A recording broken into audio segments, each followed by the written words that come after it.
कथेचे नाव स्वामींची वेळ. एका गावात एक माधव नावाचा भक्त राहत होता. तो रोज स्वामी समर्थांचं नाव घेत असे, पण बराच काळ झाला तरी त्याचं नशीब काही बदलत नव्हतं. एक दिवस तो थकून म्हणाला, स्वामी, मी रोज तुमचं नाव घेतो, पूजा करतो, पण माझं नशीब का नाही बदलत? तुम्ही मला विसरलात का?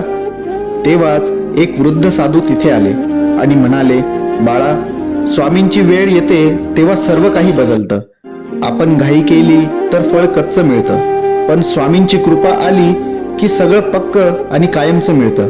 माधव म्हणाला, मग मला आता काय करावं लागेल स्वामी? साधू म्हणाले, फक्त विश्वास ठेव, श्रद्धा ठेव आणि थांब, कारण स्वामींची वेळ आली की काहीही अशक्य राहत नाही. काही महिन्यांनी माधवच्या आयुष्यात खूप बदल झाला.